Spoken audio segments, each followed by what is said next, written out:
చంద్రబాబు నాయుడు గారు సూపర్ 6 పథకాలని ఎలా అయితే ప్రవేశపెడుతున్నారో గన్నవరం నియోజకవర్గానికి సంబంధించి గన్నవరం అభివృద్ధికి సంబంధించి నేను కూడా ఈ నియోజకవర్గానికి ఏం చేయబోతున్నాం గన్నవరం నియోజకవర్గ మేనిఫెస్టోని దానిలో భాగంగా మెయిన్ సూపర్ 6 ఎట్టి పరిస్థితిలో చేసే పథకాలని ఇది అనౌన్స్ చేస్తున్నాను. మల్లవల్లి పారిశ్రామిక కారిడార్లో పరిశ్రమలు తీసుకొచ్చి తెలుగుదేశం ప్రభుత్వం హయాంలో 16,50,000 ఎకరా ఇస్తే ఈ వైఎస్ఆర్ కాంగ్రెస్ పార్టీ ప్రభుత్వం అధికారంలో వచ్చాక దాన్ని 86 లక్షలకు పెంచింది. పరిశ్రమలు రాకుండా పోయింది. ఆ పారిశ్రామిక గోడని పరిశ్రమలు తీసుకొచ్చి అశోక్ లైలాండ్ని రీఫంక్షన్ చేపించి కొత్త పరిశ్రమలు తీసుకొచ్చి యువతకి ఉపాధి అవకాశాలు కల్పిస్తుంది. వస్తున్న బ్రేకింగ్ రామారావు గన్నవరంలో టీడీపీ అభ్యర్థి యార్లగడ్డ వెంకట్రావు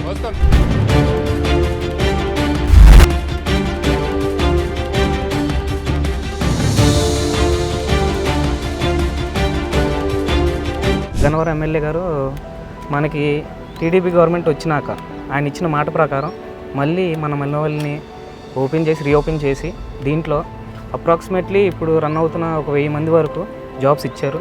ఇంకా ఇస్తానని కూడా మాట ఇచ్చారు. ఆ హామీ ప్రకారంగా జరుపుకుంటూ వెళ్తున్నారు ఆ పనులని.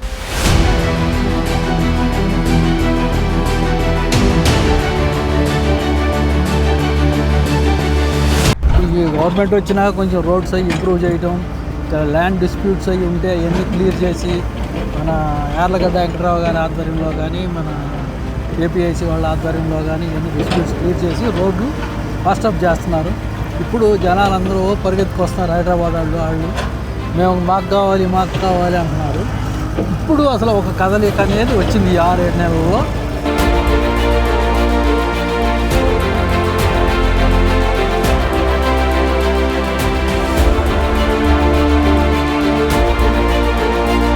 ఇవాళ ఉన్న పరిస్థితుల్లో ఈ వెంకట్రావు గారు ఎమ్మెల్యే గారు గెలిచినాక కూడా పరిస్థితి బాగుంది. ముఖ్యమంత్రి గారు మారినాక మాకు అసలు ఏమి పొలాల రేట్లు లేకుండా పోయి వచ్చే ఎవులు అడిగేవాళ్ళు లేకుండా పోయి నానా అవస్థలు పడ్డారు రైతులు అందరం. ఇవాళ పరిస్థితిలో కోట్లు 5 కోట్ల రూపాయలు నిలువలు వచ్చినాయి. ఇవాళ అవాళ 1 కోటి రూపాయలకి కాదు 50 లక్షలతోనే ఏర్పాటు చేసిన వాళ్ళు లేరు అసలు. ఆ పరిస్థితిలో ఇవాళ చంద్రబాబు నాయుడు గారు వచ్చాక 5 కోట్ల రూపాయలు అంటే 1 గంటలో కొనే పరిస్థితి ఉంది ఈ ఊళ్ళో కొత్త మల్లవెల్లో.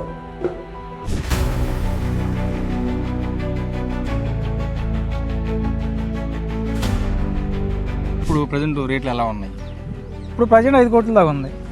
అప్పుడు వైసీపీ ప్రభుత్వంలో ఎకరం 1 కోటి రూపాయలు అడిగిన వాళ్ళు లేడు, అసలు వచ్చిన వాళ్ళే లేరు. యార్లగడ్డ వెంకటరావు గారు ఎలక్షన్ ముందు నేను ఇక్కడ పరిశ్రమలు మళ్ళీ ఇక్కడి నుంచి తరలిపోయిన పరిశ్రమలు మళ్ళీ తీసుకొని వస్తానని చెప్పారు. తీసుకొచ్చి మొత్తం రన్నింగ్ చేస్తున్నారు కదా రోడ్లు మళ్ళీ మొత్తం మామూలు అశోక్ లైలాండ్ కూడా తీసుకొచ్చాడు, మళ్ళీ రన్ చేస్తున్నారు. కానీ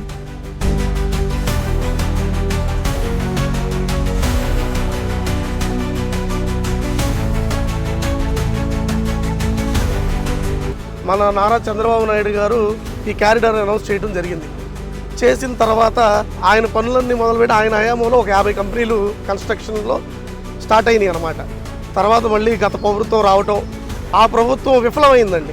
ఎందుకు విఫలమైంది అనేది మనకి ఇక్కడ మీరు చూసుకున్నట్లయితే ఎక్కడికక్కడ డెవలప్మెంట్ ఆగిపోవటం, ఏ కన్స్ట్రక్షన్ గవర్నమెంట్ వాళ్ళు ఇక్కడ కంపెనీలు కట్టడానికి వచ్చిన వాళ్ళకి సరిగ్గా సహకరించక గవర్నమెంట్ అధికారులు కానీ ఏదైనా కానీ వీళ్ళందరూ ఇక్కడ జరిగే పనులు కానీ వర్క్స్ కానీ కొంచెం స్పీడ్గా మూవ్ చేయకుండా ఎందుకు ఆగినాయి అనేది మనకి తెలియదండి.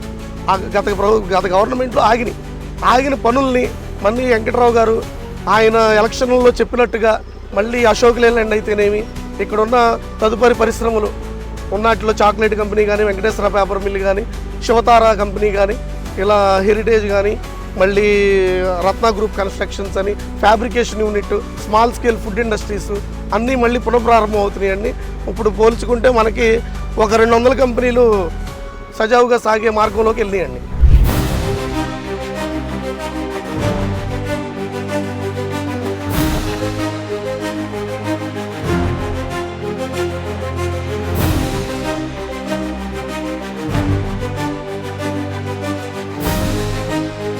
మేము అనుకున్న దానికి మేము అనుకున్న 10% అయితే 100% అది న్యాయం అనేది చేస్తున్నారు యార్లగడ్డ వెంకటరావు గారు. బాగానే అశోక్ లైలాండ్తో వాళ్ళతో వీళ్ళతో మాట్లాడి ఇప్పుడు అశోక్ లేలాండ్ ఇవాళ రేపు ఓపెన్ చేస్తుంది. మాకైతే చాలా సంతోషంగా ఉందండి. ఈ మల్లవల్లి ఇండస్ట్రియల్ ఏరియా ఒక డెవలప్మెంట్కి వస్తుందని. అశోక్ లేలాండ్ కాడ పూర్తి అయితేనే మనకు డెవలప్మెంట్ బాగా ఉంటుంది. అసలు ఆర్మం అదే ముందు, దాన్ని మూలపడిపోయిన దాన్ని మన వెంకట్రావు గారు ముందుకు లాక్కొచ్చేస్తున్నారు. పరిశ్రమలు బాగా స్పీడ్ జరుగుతుంది, వర్క్ బాగా వర్క్ బాగా. అశోక్ లేలాండ్ కూడా ఓపెన్ చేస్తానన్నారు, ఇంకా చేయలేదు. దాని గురించి వెయిట్ చేస్తున్నారు మా ఊరంతా.